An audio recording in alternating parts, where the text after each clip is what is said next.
Mesdames, Messieurs, bonjour, bienvenue au journal. Ce qu'il faut retenir de l'actualité, le Conseil africain et malgache pour l'enseignement supérieur CAMES fête aujourd'hui un demi-siècle d'existence. Plusieurs chefs d'État africains sont arrivés ce matin dans la capitale burkinabé pour prendre part à cette célébration.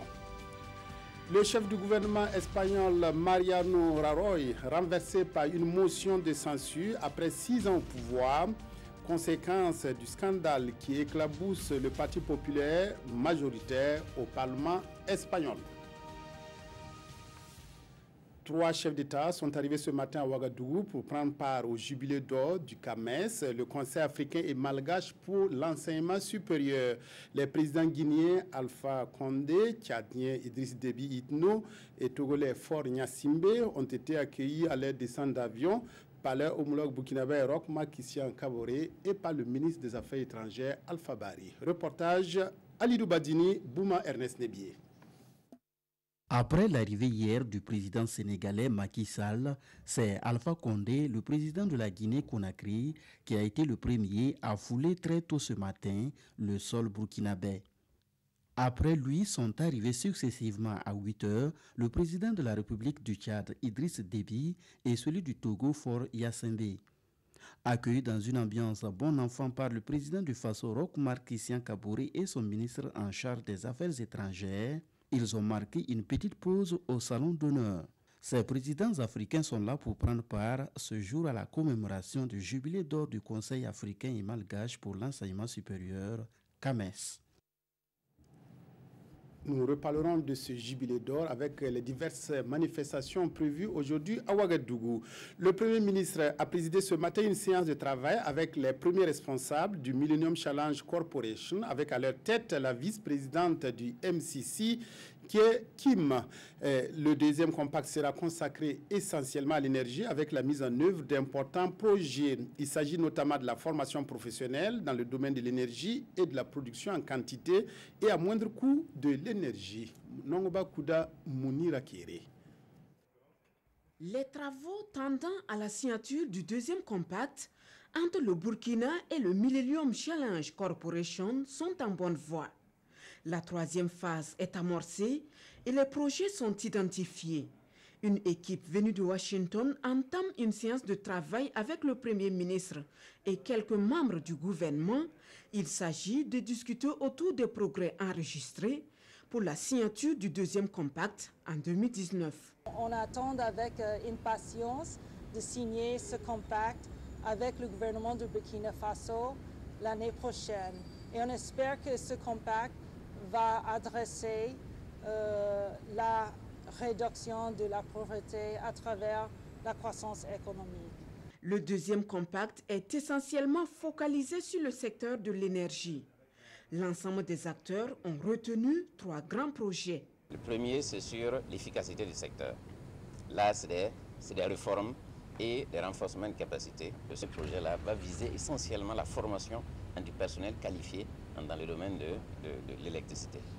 Alors, le deuxième projet, c'est l'accroissement de la production moins coûteuse. Voilà, là, essentiellement, donc, on vise la construction d'une centrale de 50 MW en Crète avec stockage. Voilà. Et enfin, le troisième projet, c'est le renforcement du réseau, voilà, de l'accès et la valorisation de l'électricité, qui est de loin donc, le plus important pour l'instant. Le processus est donc en phase de finalisation. D'énormes efforts sont consentis selon le ministre de l'Énergie pour que le Burkina puisse tirer le meilleur de cette collaboration. Nous sommes en train de pousser pour que vraiment nous puissions avoir une enveloppe conséquente. Vous connaissez tous les difficultés que nous avons dans le secteur donc, de l'énergie et vous savez aussi l'importance donc, de l'énergie dans le développement d'un pays. Et donc à ce niveau-là, nous faisons tout ce qui est possible à notre niveau pour que vraiment nous puissions engranger le maximum possible donc, avec ce compact-là, pour permettre d'asseoir une base durable en matière d'énergie au niveau du Burkina Faso. Le partenariat est déjà signé. Les études de faisabilité vont bientôt commencer. Objectif, selon le ministre de l'Énergie, aller vite et bien pour qu'en 2019, le Burkina puisse tirer profit de ce deuxième compact. Dans un contexte marqué par des sanctions contre certains magistrats, le syndicat autonome des magistrats du Burkina tient son 12e congrès ordinaire, une rencontre qui va permettre de renouveler le bureau du SAMAB. La rencontre se penche aussi sur les réformes du Conseil supérieur de la magistrature. Yacouba Gamene Ismaël du Loma Sirima. À l'ouverture du 12e congrès du syndicat autonome des magistrats du Burkina, SAMAB, l'équipe dirigeante se réjouit du renforcement de l'indépendance de la justice. Un renforcement matérialisé par le fonctionnement du Conseil supérieur de la magistrature et la tenue des différentes sessions du Conseil. Toutefois, le secrétaire général appelle les acteurs du monde de la justice à veiller pour le maintien des acquis. De nouveaux défis se sont posés à nous, notamment les tentatives de remise en cause de l'indépendance, n'est-ce pas, du pouvoir judiciaire, à travers des déclarations aussi bien du chef de l'État, du président de l'Assemblée nationale de l'époque, que des citoyens qui estimaient qu'il fallait revenir sur l'indépendance de la magistrature. Vous l'avez constaté vous-même lors des travaux de la commission constitutionnelle. Il a fallu que le monde des syndicats de la magistrature puisse monter au créneau pour en fait faire entendre sa voix et travailler à ce que ces acquis qui ont été obtenus soient maintenus à défaut d'être renforcés. Ce 12e congrès du SAMAB se tient sur fond de renouvellement du bureau. Une occasion pour l'équipe sortante de faire des appréciations avant de rendre le tablier après 2 mandats. Aujourd'hui, tout le monde sait que la justice a acquis un certain nombre d'espaces de liberté que nous devons travailler à renforcer. Il y a aussi sur le plan financier que nous travaillons effectivement à avoir les moyens pour mener nos activités sans forcément la contribution d'un tiers. Ça, je dois le dire, le SAMAB n'est soutenu par personne. Par la suite, le secrétaire général sortant du SAMAB va réitérer son soutien à l'endroit de tous les syndicats en lutte, notamment ceux de la santé et des finances. Retrouvailles à Koudougou des réseaux de protection de l'enfance. La rencontre réfléchit autour de la lutte contre les abus et les violences faits aux enfants afin de juguler le phénomène. Les participants qui viennent des 45 provinces vont également passer en revue le bilan des activités des différents réseaux. Reportage à Koudougou, Nongoba Kouda, Oumoussissé. Ils sont encore nombreux, les enfants burkinabés, victimes des pires formes de violence selon le groupe de travail pour la protection de l'enfance. Et réunis à la faveur de leur rencontre annuelle, les acteurs des réseaux de protection de l'enfance vont trouver les voies et moyens pour lutter efficacement contre les violences et les abus faits aux enfants. En perspective, vous voyez déjà que dans la presse et dans les réseaux sociaux, de plus en plus on voit la montée de la violence, surtout avec actuellement l'accès à Internet.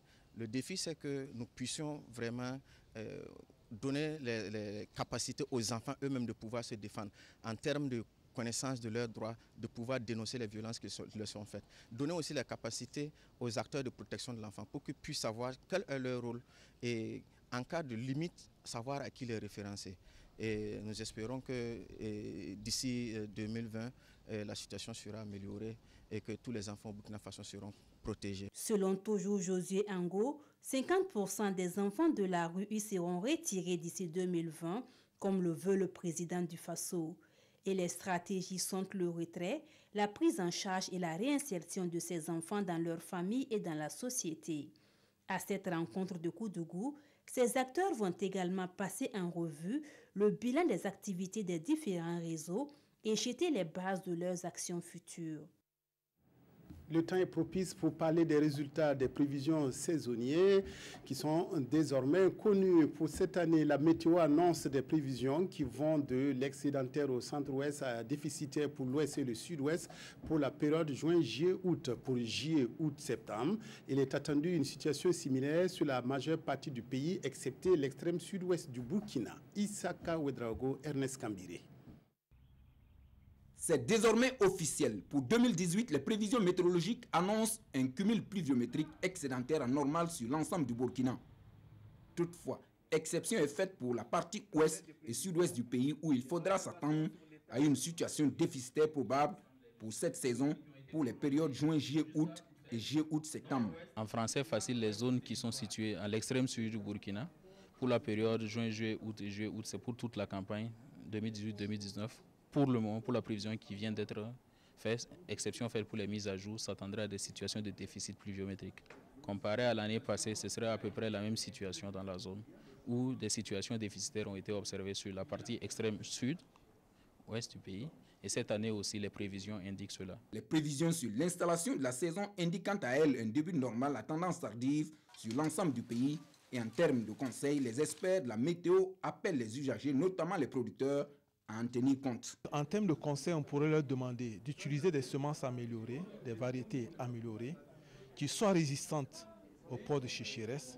Il faudrait qu'ils évitent d'ensemencer le maïs dans les bas-fonds, mais par contre, il peut y mettre des cultures comme le riz. Et également, nous les encourageons, surtout les producteurs, d'agrandir les superficies des cultures pour qu'au cas où les prévisions venaient à se réaliser, qu'ils puissent en tout cas maximiser les rendements. Au regard des cumuls pluviométriques excédentaires attendus dans certaines localités du pays, des risques d'inondation sont à prévoir et il est recommandé d'éviter l'occupation anarchique des zones inondables aussi bien pour les cultures que pour les habitations.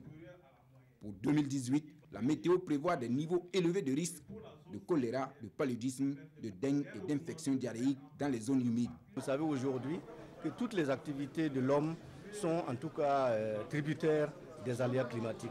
Donc il est vraiment important que nous donnions de temps à autre ces informations-là pour permettre justement aux utilisateurs et surtout aux décideurs d'accompagner les populations.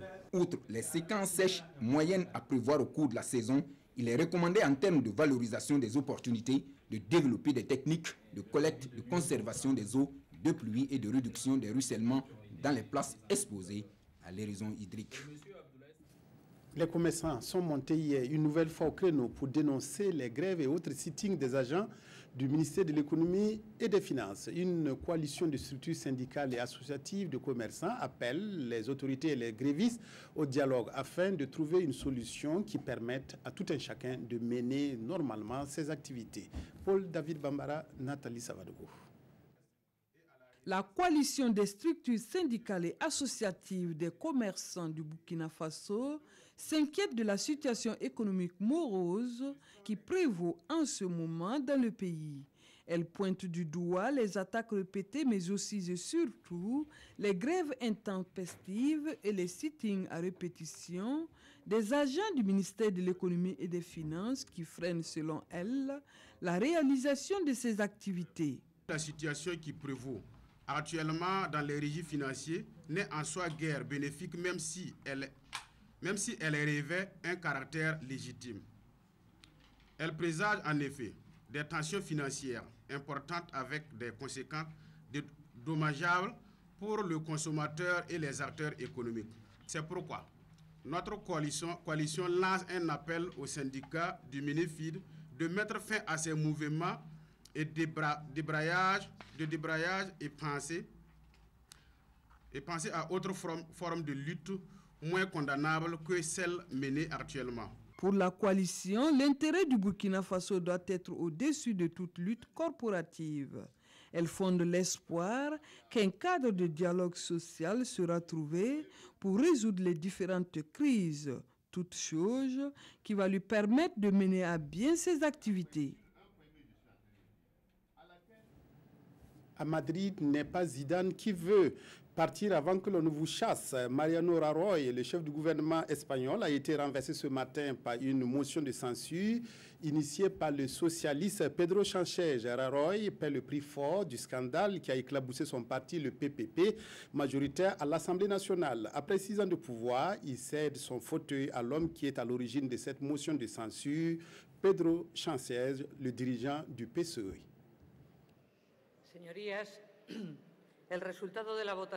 Les députés espagnols en ont décidé ainsi. Par 180 votes pour, la motion de censure contre Mariano Rajoy a été adoptée ce vendredi matin.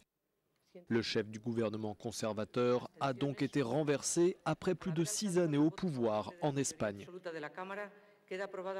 Mariano Rajoy, qui jusqu'ici avait survécu à chaque crise, a été emporté par une tentaculaire affaire de corruption qui a impliqué son parti, le PP. Le conservateur, âgé de 63 ans, a immédiatement été remplacé par l'homme à l'origine de cette motion de censure, le socialiste Pedro Sanchez. Âgé de 46 ans, cet ancien professeur d'économie a réussi son coup de poker politique ce vendredi. Il est parvenu à rallier à sa motion de censure plusieurs partis dont Podemos, les séparatistes catalans, mais aussi les nationalistes basques. À l'issue du vote, Mariano Rajoy est allé serrer la main de son adversaire et remplaçant.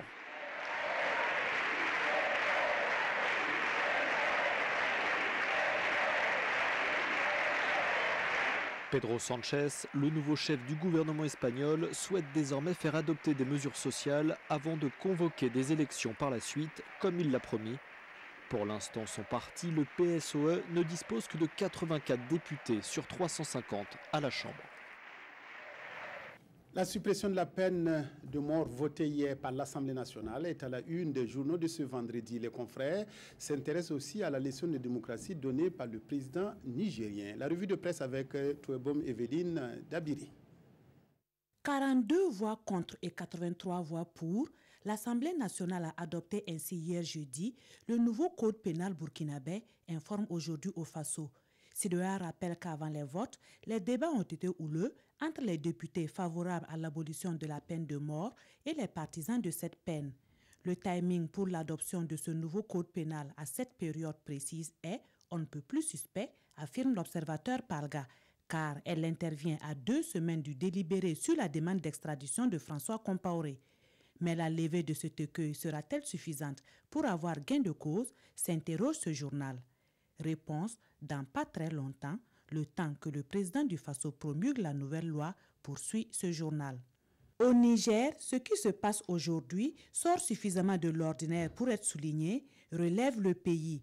En effet, 2 jeunes activistes de la société civile nigérienne croyaient bien faire en invitant le président Mahamadou Issoufou à briguer un 3e mandat, explique Sidoya.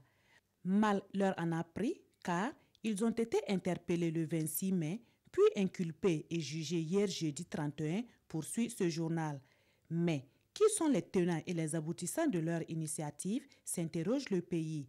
L'initiative est personnelle, répondent ces jeunes devant le tribunal, la main sur le cœur, car ils craignent qu'après Mahamadou Issoufou, ce ne soit le gouffre au Niger, rapporte le quotidien d'État. Ces putschistes constitutionnels doivent maintenant payer le prix de cette méprise, car ils se sont trompés de temps et d'espace, analyse ce journal. D'ailleurs, la question d'un 3e mandat n'est pas sa tasse de café, affirme le principal concerné dans Sidoya. Par ce tact, Mahamadou Issoufou semble avoir brisé la règle et apparaît dès lors comme la mauvaise conscience des dictateurs africains, constate le pays. Ce journal liste les présidents africains qui ont marché sur les cadavres de leurs compatriotes pour rester au pouvoir et conclut que le président nigérien n'est pas coulé dans le même moule que les satrapes du continent. Mais ne va-t-il pas changer d'avis? Questionne ses quotidiens. Impossible, répond avec véhémence Mohamed Bazoum, président du parti au pouvoir dans Sidoya et dans le pays qui espère d'ailleurs que Zaki ne succombera pas aux sirènes des Raspoutines. Voilà, c'est tout pour cette édition. Merci de votre aimable attention à la RTV. Excellent après-midi à toutes et à tous.